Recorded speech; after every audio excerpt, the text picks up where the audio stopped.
నమస్తే నేను Chandana. Welcome to great Andhra top stories. TDP సానుభూతి పరుడు బాబు కంటే ఆయన బాబే బిజీ. ఉత్తరాంధ్ర నుంచి నాగబాబు పోటీ. వైసీపీ పెద్దలపై రగులుతున్న రోజా. ప్రస్తుత రాజకీయాల్లో విషయ పరిజ్ఞానం ఉన్నవారి కంటే బూతులు మాట్లాడే వాళ్ళకి గుర్తింపు. ఇప్పుడు అలాంటి వారే రాజకీయ పార్టీలకు ముఖ్య నాయకులయ్యారు.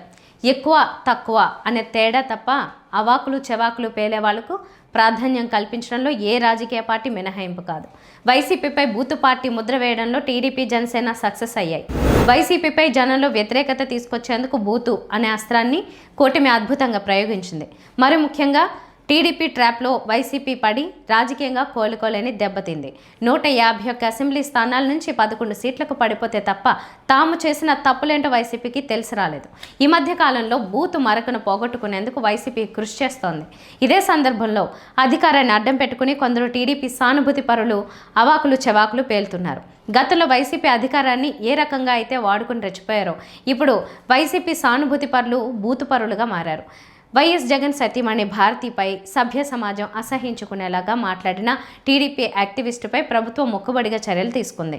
గతంలో తమపై అసభ్యంగా మాట్లాడారని కించపరిచే పోస్టుల్ని పెట్టారనే కారణంతో వైసీపీ సోషల్ మీడియా యాక్టివిస్టుల్ని నెలల తరబడి జైల్లో ఉంచారు. ఇదే టీడీపీ సోషల్ మీడియా యాక్టివిస్టు విషయానికి వస్తే 2-3 రోజులకే బెయిల్ రావడం విచిత్రం. ఇదేమంటే గతంలో వైసీపీ పాలకులు ఎప్పుడైనా ఇలా చేశారా అని దబాయింపు.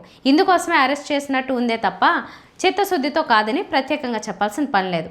అలాగే జబర్దస్త్ యాక్టర్ ఒక ప్రాంతం పేరుతో చలామణి అవుతున్న మరో వ్యక్తి వెకిలి మాటలు చేష్టలు టీడీపీకి రాజకీయంగా మంచి చేస్తాయని ఎవరైనా అనుకుంటే అంతకంటే అజ్ఞానం మరొకటి ఉండదు. అధికారంలో ఉన్నప్పుడు ఇలాంటి వాళ్ళని ఎవరు ఏమీ చేయలేరు. కానీ కాలచక్రం గిర్రున తిరుగుతుందనే వాస్తవాన్ని గుర్తెరిగి ప్రవర్తించాలి.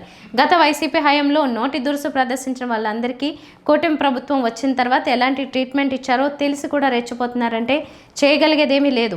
సభ్యత సంస్కారంతో మెలగడం మనిషి లక్షణం. మనతో ఎదుటి వాళ్ళు ఎలా ఉండాలని కోరుకుంటామో మనం కూడా అదే రకంగా నడుచుకోవాలని గుర్తుంచుకోవాలి. కానీ అధికారం కొందరు టీడీపీ సానుభూతి పరుల్లో అహంకారాన్ని నింపుతోంది. రాజకీయ ప్రత్యర్థులపై నీచంగా మాట్లాడడం, పోస్టులు పెట్టడం యథేచ్ఛగా సాగుతోంది. ఇలాంటివే ఏ ప్రభుత్వానికైనా పార్టీకైనా చెడ్డ పేరు తీసుకొస్తాయి. అంతేకాదు ప్రత్యర్థుల్లో కసి పట్టుదల పెంచుతాయి. వైసీపీ శ్రేణుల్లో మళ్ళీ అధికారంలోకి రావాలన్న కసి పెంచుతున్న ఘనత టీడీపీ సానుభూతు పరులకే దక్కుతుంది.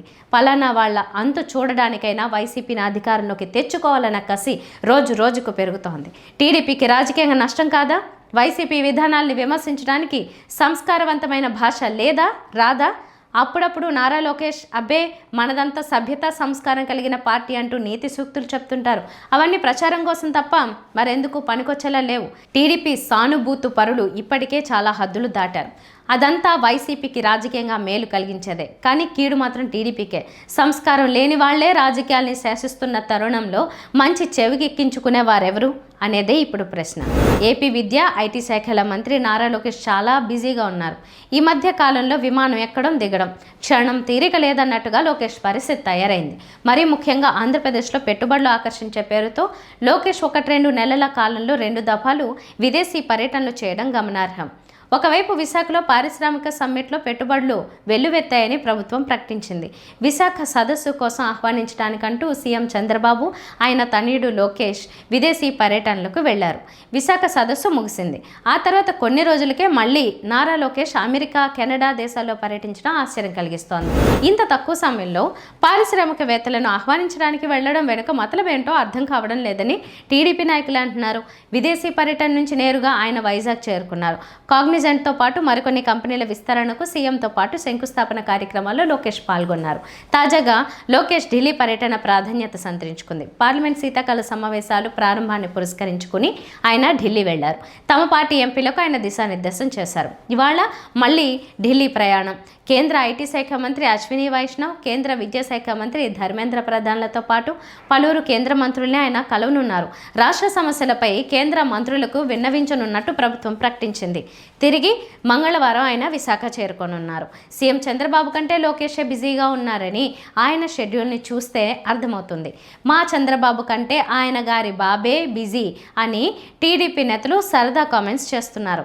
జనసేన కీలక నాయకుడు, ఆ పార్టీ ఎమ్మెల్సీగా కొణిదెల నాగబాబు నాగబాబు వచ్చే ఎన్నికల్లో పోటీ చేస్తారా, చేస్తే ఎక్కడి నుంచి అన్నది హాట్ టాపిక్గా రాజకీయాల్లో ఉంది. నాగబాబు ఎక్కువగా ఉత్తరాంధ్ర జిల్లాల పర్యటన చేపడుతున్నారు కాబట్టి ఆయన ఇక్కడే పోటీ చేస్తారు అని మరో టాక్ నడుస్తోంది. ఆయన శ్రీకాకుళం జిల్లాలో ఒక సీటుని ఇప్పటి నుంచే చూసుకున్నారని కూడా చెప్తున్న వారు ఉన్నారు.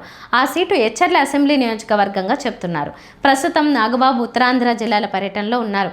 ఈ సందర్భంగా ఆయన కార్యకర్తలతో సమావేశాలు నిర్వహిస్తూ స్థానిక సంస్థల ఎన్నికలలో జనసేన ఎక్కువ స్థానాలు గెలవాలని చూస్తున్నారు.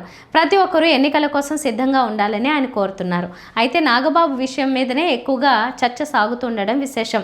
ఆయన ఎచ్చర్ల నుంచి పోటీ అన్నది అయితే బాగా జనంలోకి వెళ్ళిపోయింది. దీని మీద కూటమి పార్టీలలో కూడా చర్చ సాగుతోంది. అయితే నాగబాబు అదే ఎచ్చర్ల నియోజకవర్గంలో ఈ విషయం మీద క్లారిటీ అయితే ఇచ్చారు. తాను ఎక్కడి నుంచి పోటీ చేసే ఉద్దేశం లేదని ఆదివారం ఎచ్చర్ల నియోజకవర్గం లావేరులో నిర్వహించిన జనసేన పార్టీ సమావేశంలో నాగబాబు స్పష్టం చేశారు. తాను పదవుల కంటే కార్యకర్తల్లో ఒకరిగా ఉండేందుకు ఇష్టపడతానని అన్నారు. నిజంగా పోటీ చేయాలని తాను అనుకుంటే 2024 ఎన్నికలను ఎందుకు వదిలేస్తానని ఆయన ప్రశ్నించారు. తాను జనసేన కార్యకర్తగానే కొనసాగుతాను అని ఆయన చెప్పడం విశేషం. నాగబాబు ప్రస్తుత ఎమ్మెల్సీగా ఉన్నారు. ఆయనకు మంత్రి పదవి దక్కుతుందని అంతా ఆశించారు.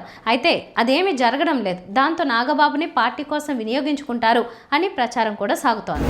వైసీపీ ఫైర్ బ్రాండ్ మాజీ మంత్రి ఆర్కే రోజా సొంత పార్టీ పెద్దలపై ఆగ్రహంతో రగులుతున్నారు. నగరిలో తనను రాజకీయంగా పదే పదే ఇబ్బంది పెడుతున్నారని, అసలు తన ఉనికి లేకుండా చేయాలని సొంత పార్టీకి చెందిన పెద్ద మనుషులే చేస్తున్నారనే ఆవేదనలో, ఆగ్రహంలో ఆమె ఉన్నారని సమాచారం. ఈ నెల 11న ఎంపీపీ ఉప ఎన్నికల్లో విజయపురం, నిండ్రా మండలాలు టీడీపీ ఖాతాలో పడ్డాయి. కనీస బలం లేకపోయినా వైసీపీ ఎంపీటీసీలంతా అటువైపు చేరి సాధించిన గెలుపు కూడా ఒక విజయమేనా అని రోజా గట్టిగా నిలదీశారు. మరీ ముఖ్యంగా వైసీపీకి వెన్నుపోటు పొడిచారంటూ శ్రీశైలం పాలక మండలి మాజీ చైర్మన్ చక్రపాణి రెడ్డి మరికొందరు నేతలపై ఆమెను తీవ్ర స్థాయిలో విరుచుకుపడ్డారు. తనను అప్రతిష్ట పాలు చేయడానికే నగరి నియోజకవర్గంలో సొంత పార్టీలోనే పెద్ద నాయకులు కుట్ర చేస్తున్నారనేది రోజా ప్రధాన ఆరోపణ. వైసీపీ అధికారంలో ఉన్నప్పుడు తనకు తెలియకుండా సొంత పార్టీలోని కొందరికి మైన్స్, ఇతర పనుల్ని అప్పగించి ఆర్థికంగా బలోపేతం చేశారని రోజా ఆరోపణ.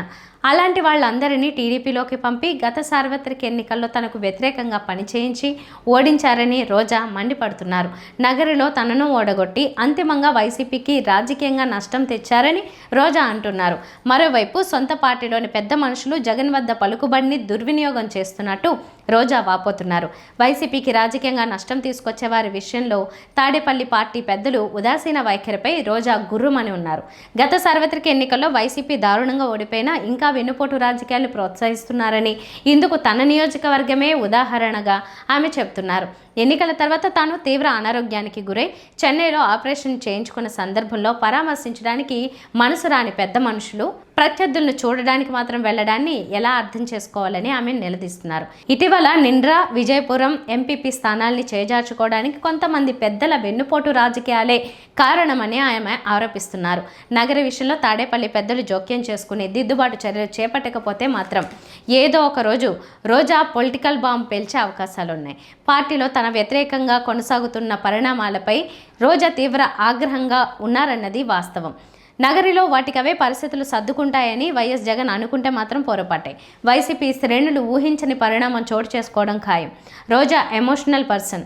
ఆనందాన్ని, ఆగ్రహాన్ని ఆమె మనసులో దాచుకోలేరు. బయటికి ప్రదర్శించడం ఆమె స్వభావం. నగర్లో రోజా తప్పించి కొత్త నాయకత్వాన్ని తెచ్చుకోవాలని అనుకుంటే అదేదో నేరుగా చేయొచ్చు. డొంక తిరుగుడు వ్యవహారాలు సాగిస్తే వైసీపీకి నష్టమని హెచ్చరించగా తప్పదు. ఇవి వాళ్ళ టాప్ స్టోరీస్. మరిన్ని అప్డేట్స్తో కలుద్దాం. నమస్తే.